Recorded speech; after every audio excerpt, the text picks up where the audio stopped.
Hello, അപ്പോൾ എല്ലാവർക്കും വീണ്ടും ഒരു പുതിയ വീഡിയോയിലേക്ക് സ്വാഗതം. ഇത് എൻ്റെ ഒരു സാധാ ഒരു ഡേ ഇൻ മൈ ലൈഫാണ് ട്ടോ. ശരിക്കും നമ്മൾ എവിടെയും പോവാണ്ട് ഏട്ടൻ ഡ്യൂട്ടിക്ക് പോകുന്ന ദിവസം എൻ്റെ പരിപാടികളാണ് ഈ ഒരു വീഡിയോയിലുള്ളത്. അതുകൊണ്ട് വളരെ കുറച്ചേ ഉള്ളൂ. അപ്പോൾ നമ്മൾ ഉച്ചയ്ക്ക് എഴുന്നേറ്റിട്ടുണ്ടായിരുന്നു. ഏട്ടന് നൈറ്റ് ഷിഫ്റ്റ് ആയിരുന്നു. അപ്പോൾ നമ്മൾ ചോറാണ് കഴിക്കുന്നത് കേട്ടോ. അപ്പോൾ എരിശ്ശേരി വെക്കാനുള്ള പരിപാടിയാണ്. നമ്മൾ പയറൊക്കെ തലേ ദിവസം വെള്ളത്തിലിട്ടിട്ടുണ്ടായിരുന്നു. അതൊക്കെ കുക്കറിലേക്ക് ഇട്ട് ഉപ്പൊക്കെ ഇട്ടിട്ട് ഒന്ന് വേവിക്കാൻ വേണ്ടിയിട്ട് വെക്കാൻ പോവാം. ഞാൻ ആദ്യമേ തന്നെ ഇത് ജസ്റ്റ് ഒന്നൊരു 3 വിസിൽ കേൾപ്പിച്ചിട്ടുണ്ടായിരുന്നു. ഓൾറെഡി നമ്മൾ കുതിർക്കാൻ ഇട്ടതാണ്. പക്ഷേ എരിശ്ശേരി എന്നൊക്കെ പറയുമ്പോൾ കുറച്ചൊന്ന് നമുക്ക് കുഴഞ്ഞ പരിവാണ് നമുക്കൊക്കെ ഇഷ്ടം. അപ്പോൾ നമ്മൾ പയർ മാത്രം കേട്ടോ, മത്തങ്ങ ഇട്ടിട്ടില്ല. ഒരു 3 വിസിൽ കേൾപ്പിക്കാൻ വേണ്ടിയിട്ട് പോവാണ്. ചോറൊക്കെ ഓൾറെഡി തലേ ദിവസത്തെ ഇരിക്കുന്നുണ്ട്. അപ്പോൾ ജസ്റ്റ് ഒന്ന് തിളപ്പിച്ച് ഊറ്റിയാൽ മാത്രം മതി. നമുക്ക് ചോറ് വെക്കേണ്ട ആവശ്യമൊന്നുമില്ല. മത്തങ്ങയും പിന്നെ ഒരു പച്ചമോരും കൂടെ, ഇഞ്ചിയൊക്കെ ചതച്ചിട്ടിട്ട് പച്ചമോരും കൂടെ റെഡിയാക്കാമെന്നാണ് വിചാരിക്കണേ. അപ്പോൾ 2 പാത്രത്തിലായിട്ടാണ് ചോറ് ഇരിക്കുന്നുണ്ടായിരുന്നത്. 2 ദിവസത്തെ ചോറ് ബാക്കി വന്നത്. ഞാൻ ആ കലത്തിൽ ചോറിരിക്കുന്ന കാര്യം ഞാൻ മറന്നുപോയി. ഇപ്പോൾ കുക്കറിലാണല്ലോ നമ്മൾ ചോറ് വെക്കുന്നത്.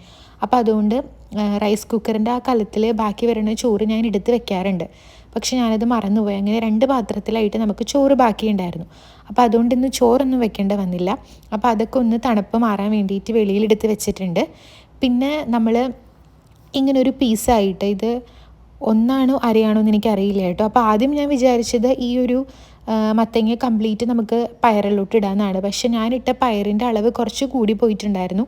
അപ്പോൾ ഇത് മൊത്തം കൂടി ഇട്ട് കഴിഞ്ഞ് കഴിഞ്ഞാൽ നിറയെ കറിയാവും. അപ്പം ഇതിൻ്റെ പകുതിയെ ഞാൻ എടുക്കുന്നുള്ളൂ. ആ പകുതി എന്ന് വെച്ചാൽ തന്നെ നമുക്ക് 2 നേരത്തേക്കുള്ള കറിയാണ് കേട്ടോ. അപ്പം ആവശ്യത്തിന് വേണ്ട പകുതി കഷ്ണങ്ങൾ കഴുകി ക്ലീൻ ചെയ്ത് ഞാൻ പീസാക്കിയിട്ട് മാറ്റി വെച്ചിട്ടുണ്ട്. അപ്പോൾ നമ്മുടെ കുക്കറിൻ്റെ ഗ്യാസ് ഇതുവരെ പോയിട്ടില്ല. അത് ഗ്യാസ് മാറിയിട്ട് വേണമല്ലോ. അപ്പോൾ ആ സമയം കൊണ്ട് നമ്മൾക്കൊന്ന് ജസ്റ്റ് തേങ്ങ വറുത്തെടുക്കണമല്ലോ അതിന് വേണ്ടിയിട്ട്. അപ്പോൾ വറുത്തെടുക്കാമെന്ന് വിചാരിച്ചു. തേങ്ങേൻ്റെ ഐസൊന്നും നല്ല രീതിക്ക് പോകുന്നുണ്ടായിരുന്നില്ല. അതുകൊണ്ട് ഞാൻ ഈ പാത്രത്തിലേക്ക് ഇട്ടപ്പോൾ ഇങ്ങനെ നമ്മൾ ഒരു ചെറിയ തണുപ്പോട് കൂടെ നമ്മൾ ആക്കുമ്പോൾ ഇങ്ങനെ ഒരു പുക വരില്ലേ, അതേപോലെയൊക്കെ വരണ്ടായിരുന്നു. അപ്പം പിന്നെ അതിനുള്ളിലേക്ക് ഞാൻ ഒരു വെളുത്തുള്ളി, ഒരു പച്ചമുളക്, ഒരു 3-4 വേപ്പിലേൻ്റെ ഇലയും കൂടെ ഞാൻ അതിൻ്റെ ഉള്ളിലേക്ക് ഇട്ട് കൊടുക്കുന്നുണ്ട്. പിന്നെ ഈ പയറൊക്കെ ഉള്ളതല്ലേ, അപ്പം ജസ്റ്റ് ഗ്യാസൊക്കെ വരും എന്നുള്ളത് കൊണ്ട് ഞാൻ കുറച്ച് നമ്മളുടെ നല്ല ജീരകവും കൂടി ഇട്ട് കൊടുത്തിട്ടുണ്ട്. അതവിടെ കിടന്ന് സെറ്റാവുന്ന സമയം കൊണ്ട് നമുക്ക് മോര ഉണ്ടാക്കാമെന്ന് വിചാരിച്ചു. അപ്പം ഞാൻ കുറച്ച് എടുക്കുന്നുള്ളൂ, കുറച്ച് നേരത്തേക്ക് മോര്. പിന്നെ നമ്മൾ മോരാവുമ്പോൾ നമ്മൾ വെള്ളം ഒഴിച്ച് നല്ല നീട്ടിയ ആളും എടുക്കുക. അത് വെള്ളം ഒഴിച്ച് സെറ്റായപ്പോഴത്തേക്കും ഇവിടെ നമ്മളുടെ തേങ്ങ വറുത്തിട്ടുണ്ടായിരുന്നു. അതിൻ്റെ ഉള്ളിലേക്ക് നമ്മുടെ പൊടികളായിട്ടുള്ള മഞ്ഞൾപ്പൊടി, മുളക് പൊടി, മല്ലിപ്പൊടി, അളവൊന്നുമില്ല, എൻ്റെ കൈക്കണക്കാണ്. എനിക്ക് കിട്ടണം ഞാൻ അതിൻ്റെ ഉള്ളിലേക്ക് ഇടും കേട്ടോ. അതിട്ട് വറുത്ത് സെറ്റ് ചെയ്ത് മാറ്റി വെച്ചിട്ടുണ്ട്. അപ്പോഴത്തേക്കും നമ്മളുടെ പയറിൻ്റെ ഗ്യാസും കാര്യങ്ങളൊക്കെ പോയിട്ടുണ്ടായിരുന്നു.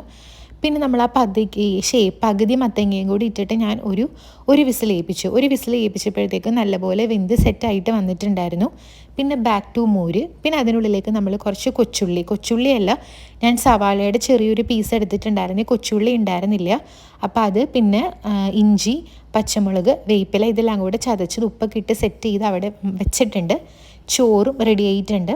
അങ്ങനെ ചോറൊക്കെ തിളപ്പിച്ച് ഊറ്റി വാർത്ത് അപ്പുറം വെച്ചു. അപ്പോഴത്തേക്കും നമ്മളുടെ മത്തങ്ങയും വെന്ത് വന്നിട്ടുണ്ട്. പിന്നെ നമ്മളുടെ തേങ്ങ ഒന്ന് ചൂടാറി കഴിഞ്ഞപ്പം ഞാനൊന്ന് അരച്ചല്ല, വെറുതെ ഒന്ന് അത്രയേ ഉള്ളൂ, അങ്ങനെ മിക്സിയിലാക്കി എടുത്തിട്ടുണ്ടായിരുന്നു. കുറച്ച് ഉപ്പ് കുറവായിരുന്നു. പിന്നെ ഇതേ ഞാൻ എരിശ്ശേരിയിലേക്ക് കുറച്ച് ശർക്കര ആഡ് ചെയ്യും. ഇത് പണ്ട് മുതലേ മമ്മിയും ഇങ്ങനെ ചെയ്തിട്ടുണ്ടായിരുന്നേ. അങ്ങനെ കണ്ട് എനിക്ക് നല്ല ഓർമ്മയുണ്ട്. ആ ഒരു ശർക്കരയും കൂടെ ആഡ് ചെയ്ത് കഴിയുമ്പം നല്ല ടേസ്റ്റാണ്. പഞ്ചസാര ആഡ് ചെയ്ത് കഴിഞ്ഞാൽ ആ ഒരു ടേസ്റ്റ് കിട്ടില്ല. പിന്നെ ഞാൻ കടുക് താളിച്ചൊഴിച്ചിട്ടുണ്ടായിരുന്നു. അങ്ങനെ നമ്മുടെ ഫുഡൊക്കെ റെഡിയായി. നമ്മൾ ഭക്ഷണമൊക്കെ കഴിച്ചു. ഏട്ടൻ ജോലിക്ക് പോയി. അപ്പം ഇന്നലെ നല്ല തിരക്കായിരുന്നു. എനിക്ക് തീരെ സമയം കിട്ടുന്നുണ്ടായിരുന്നില്ല. നമ്മൾ എഴുന്നേക്കാനും വേണ്ടിയിട്ടും കുറച്ച് ലേറ്റായിട്ടുണ്ടായിരുന്നു. അപ്പം രാവിലെ മുതൽ യൂസാക്കിയ പാത്രങ്ങൾ എല്ലാം തന്നെ ആ സിങ്കിൻ്റെ ഉള്ളിൽ കിടക്കുമായിരുന്നു. ഇപ്പം ഇങ്ങനെ നോക്കുമ്പോൾ ഒരുപാട് തോന്നും. ഇത്ര ഇല്ലെങ്കിൽ തന്നെയും നമ്മുടെ സിങ്ക് ചെറുതായതുകൊണ്ട് കുറച്ച് പാത്രങ്ങൾ അതിലിടുമ്പോഴത്തേക്കും നല്ല രീതിക്ക് അങ്ങോട്ട് നിറഞ്ഞു വരും. അപ്പോൾ അതെല്ലാം എനിക്ക് നല്ല മടിയായിരുന്നു ഇങ്ങനെ കൂടെ കാണുമ്പോൾ. എനിക്കങ്ങനെ കുറേ കുന്നുകൂട്ടി ഇടുമ്പോൾ കഴുകാൻ ഭയങ്കര മടിയാണ്. പക്ഷേ രാവിലെ എനിക്ക് അധികം സമയമില്ലാത്തത് കൊണ്ട് ഞാൻ അങ്ങനെ കൂട്ടിയിട്ടതാണ്. പിന്നെ അതെല്ലാം കഴുകി സെറ്റ് ചെയ്തു. പിന്നെ ഈ കുക്കർ അടിക്കുമ്പോൾ അറിയാമല്ലോ, അവിടെ മൊത്തം അലമ്പാവും. ചീറ്റി അങ്ങനെ നമ്മളുടെ ഗ്യാസിൻ്റെ സ്റ്റവും കാര്യങ്ങളൊക്കെ ക്ലീൻ ചെയ്ത് സെറ്റ് ചെയ്തിട്ട് അതായത് സ്ഥാനത്തോട്ടേക്ക് എടുത്ത് വെച്ചു. ഇനി ഇപ്പോഴൊന്നും കുക്കിങ്ങും കാര്യങ്ങളൊന്നുമില്ല, രാത്രി ആകുമ്പോഴത്തേക്കാണ് ഒരു ഉണ്ടാവുള്ളൂ. ഇപ്പം ഏകദേശം സമയം ഒരു 2:30 ഉണ്ടാവും കേട്ടോ. 2 മണിയായപ്പോൾ ഏട്ടൻ പോയിട്ടുണ്ടായിരുന്നു. പിന്നെ എൻ്റെ കിച്ചണിൻ്റെ ക്ലീനിങ്ങും കാര്യങ്ങളൊക്കെ കഴിഞ്ഞിട്ട് ഞാൻ എൻ്റെ ഡ്യൂട്ടിയിലേക്ക് കടന്നു. ഞാൻ എൻ്റെ ഇൻസ്റ്റയുടെ പേജ് ഇവിടെ കൊടുത്തേക്കാം. ആർക്കെങ്കിലും റീസെല്ലിങ് താല്പര്യം ഉണ്ടെന്നുണ്ടെങ്കിൽ എന്നെ അതിൽ ജസ്റ്റ് ഒന്ന് കോൺടാക്റ്റ് ചെയ്താൽ മതി. പിന്നെ എൻ്റെ വർക്കും കാര്യങ്ങളും അങ്ങനെ ഇടയ്ക്കിടയ്ക്ക് ഞാൻ റൂം അടിക്കുക അങ്ങനത്തെ പരിപാടികളൊക്കെ ഇടയ്ക്കിടയ്ക്ക് ചെയ്യണ്ടായിരുന്നു. പിന്നെ ഞാൻ വീഡിയോ എടുക്കുന്നത് രാത്രിയാണ്. ഇപ്പം ഏകദേശം സമയം ഒരു 8 മണിയൊക്കെ ആവാനായിട്ടുണ്ടാവും. അപ്പോൾ നമ്മൾക്ക് സാധാരണ ചപ്പാത്തിയാണ് ഉണ്ടാക്കാറുള്ളത്. പക്ഷേ ഇന്ന് എരിശ്ശേരിയുടെ ബാക്കിയുള്ളത് കൊണ്ട് ഏട്ടൻ പറഞ്ഞു ചോറ് മതി എന്ന് പറഞ്ഞു. പക്ഷെ ഞാൻ ചോറ് മാറ്റിയിട്ട് അത് കഞ്ഞിയാക്കി. എനിക്കതാണല്ലോ എളുപ്പം, അല്ലെങ്കിൽ ഞാനത് ഊറ്റാൻ നിൽക്കണമല്ലോ. അപ്പോൾ നോക്കിക്കഴിഞ്ഞപ്പം ചോറ് 2 പേർക്കും കൂടെ ഉള്ളതില്ല. അപ്പോൾ രണ്ടും കൂടെ മിക്സ് ചെയ്തിട്ട് അങ്ങനെ ആക്കാമെന്ന് വിചാരിച്ചിട്ട് ഞാൻ കഞ്ഞിക്ക് അടുപ്പത്തൊക്കെ വെച്ചു, സെറ്റ് ചെയ്തു.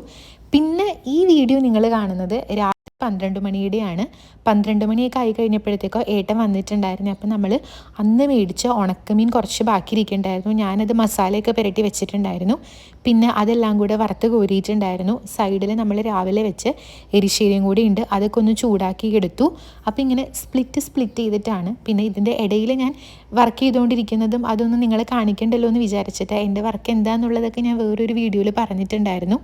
പിന്നെ നമ്മൾ ഫുഡൊക്കെ കഴിച്ചിട്ടുണ്ടായിരുന്നു. ഇപ്പം സമയം ഓൾമോസ്റ്റ് ഒരു 12:30 ആയിട്ടുണ്ട്. നാളെ ഏട്ടന് മോർണിംഗ് ഡ്യൂട്ടി മീൻസ് 12 മണി ആകുമ്പോഴത്തേക്കും പോകണം. പിന്നെ നമ്മൾ ഫുഡൊക്കെ കഴിച്ച് ജസ്റ്റ് ഒന്ന് നടക്കാൻ വേണ്ടിയിട്ടൊക്കെ പോയിട്ടുണ്ടായിരുന്നു. അങ്ങനെ നമ്മളുടെ ഇന്നത്തെ ഒരു ദിവസം കഴിഞ്ഞു.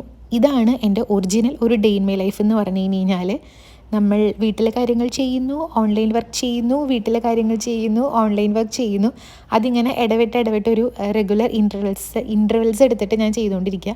അപ്പോൾ എനിക്കങ്ങനെ ബോറും അടിക്കില്ല. എൻ്റെ 2 കാര്യങ്ങൾ നടക്കും, വീട്ടിലെ വർക്കും നടക്കും, എൻ്റെ വർക്കും നടക്കും. അങ്ങനെ നമ്മൾ ഒരു ദിവസം കഴിഞ്ഞു. പിന്നെ കുറച്ച് നേരം പുറത്തൊക്കെ പോയി നടന്നിട്ട് നമ്മൾ വന്ന് കിടന്നുറങ്ങി. അപ്പം അത്രയേ ഉള്ളൂ.